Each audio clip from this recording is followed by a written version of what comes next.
So I'm just going to place this on your head, so please keep your eyes closed. That feels a bit weird, sort of looks like a bathing cap. What we're doing here is taking the science of consciousness and building tools that we can use at the bedside to assess patients after brain injury, to have a better estimate of how conscious they might be, even if they can't express that in their behavior. So you just basically are measuring activity from somebody's brain without making any invasive measurements. You're placing an electrode on the skull, measuring that minute electrical activity, and that gives us a clue that this person might be conscious. Dr. Srivas Chennu is a neuroscientist at the University of Kent. He has devised a technique which aims to uncover the true level of brain activity in patients believed to be in vegetative or minimally conscious states. Kostas is a healthy subject demonstrating how the technique works. For 10 minutes, we collect activity from 128 senses from their brain, and then from the data we collect, we look at the pattern of connections between brain areas as measured by these senses. And it turns out that in the healthy young adult brain, the strongest connections tend to be between frontal and parietal areas, areas at the front of the brain and the back of the brain. And we know from a lot of neuroscience that these are the areas that sustain consciousness in the healthy brain. And that's exactly what you see here, this Mohawk, as I'd like to call it, of connections that are strongest between those front and back areas. Those arcs indicate the strength of the connections. If you compare that to the next image, this is of a patient who is in a so-called vegetative state. And what you see is a dramatic loss of those connections compared to the healthy brain, where there are far fewer connections and also much weaker when they are there. In the third image, now you can see patients who has behaviorally the same profile as the previous patient. In this patient too, there is no evidence at the bedside that we can measure that indicates any awareness. They score the same on any clinical test, and for all intents and purposes, they look like they're in a vegetative state. But if you measure the brain activity with the technique we've just shown, they produce this rich and detailed Mohawk-like connectivity that is very similar to that seen in a healthy adult. In the UK, there is estimated to be up to 24,000 people in a vegetative or semi-conscious state. This means that although at times the patient seems awake, they have either limited awareness or no awareness of themselves or their environment. At present, the only way medical consultants can assess brain activity in a patient is to complete behavioural tests. Dr. Chennu's technique approaches this assessment in a new way, by assessing the brain itself.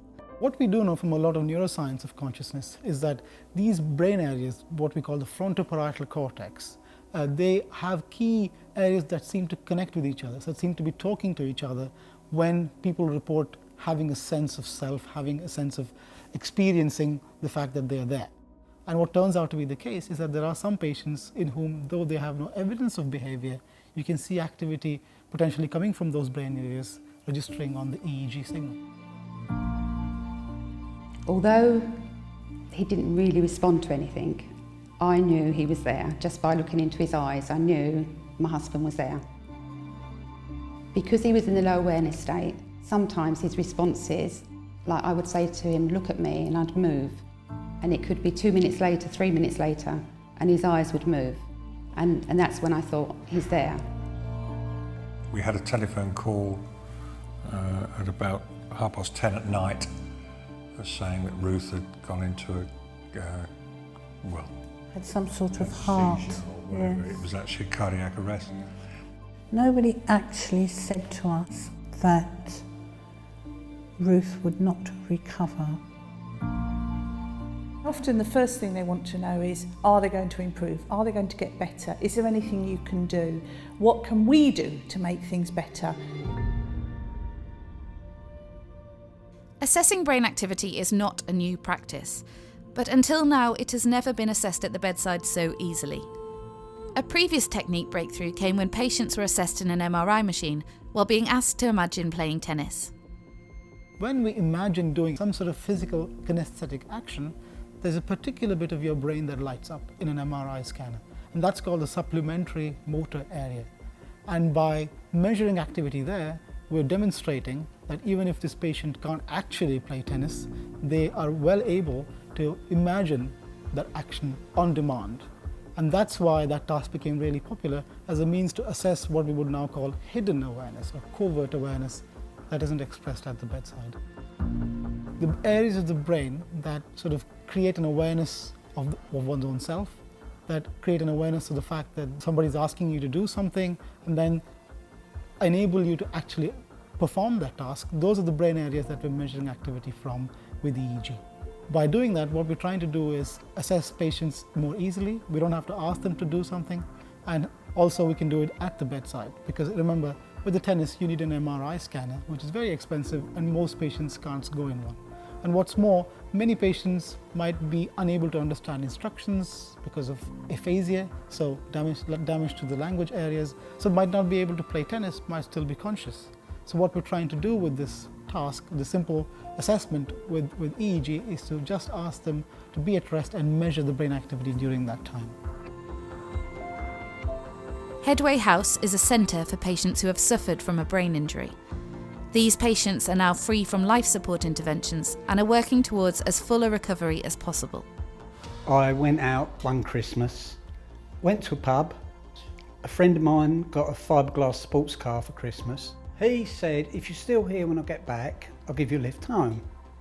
So he came back, I suppose about 10 minutes before the pub closed. We had one more drink and then he drove me home. And my 15-minute cycle journey lasted about 6 months. He lost control going up a hill and hit a telegraph pole.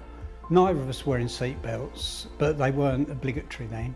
As I come out the dashboard, I caught a glancing blow on the telegraph pole, which caused all damage on the left-hand side. Got to hospital, they called in my parents. Apparently, I said I'm very, very sorry to my parents, and then didn't know another thing for about 4 weeks. During that 4 weeks, I had some very, very interesting experiences within my own mind. Some of the patients we see who have what we call severe brain injury, much more severe, don't necessarily wake up as quickly as you have, right? And that's a challenge that is particularly problematic in a hospital, where doctors are trying to understand how much brain injury there is, what chances are for recovery. So what we have tried to do is try and understand what we know about consciousness and the brain tell us about how much recovery is possible, how long it's going to take, etc., etc. It's likely that these patients are conscious, but they're not conscious in the way that you might experience consciousness. And that's the most remarkable thing, that you can have consciousness as you perceive it in the absence of memory. Although that's another interesting thing. Right. Do we actually exist without memory? Very good question. This is really philosophical. Sorry, it's quite early, isn't it? These are hard questions. The aim of being here today is for us to, first of all, understand the experiences of patients who've been through brain injury but are now able to tell us what it was like.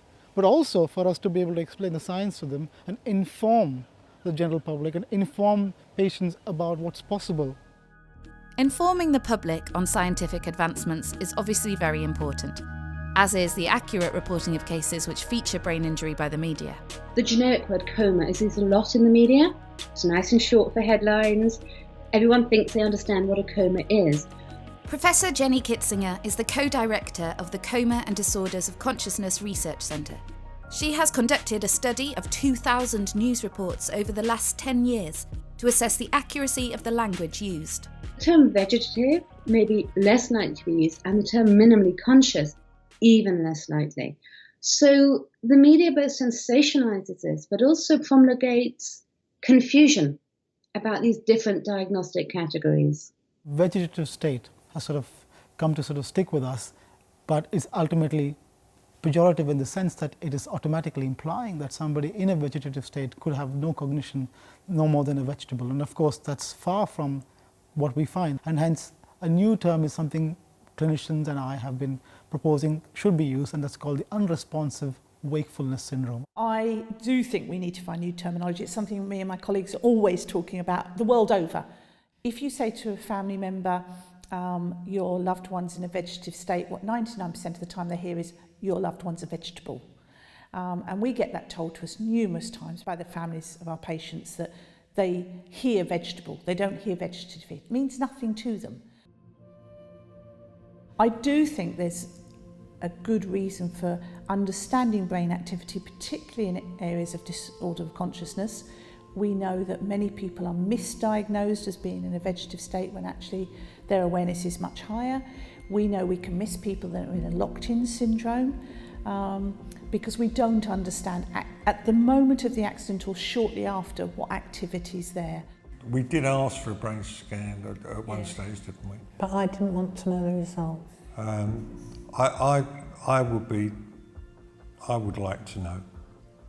I would like to know on the brain's activities, because at that stage, it seems to me, you'd be more aware of what is or is not possible, and I think I would like to know that. Glass half full, glass half empty. I don't want to know what the limitations are, and I think if you want to know how far you can go forward, you've also got to be aware of what the limitations are. I don't want to know that.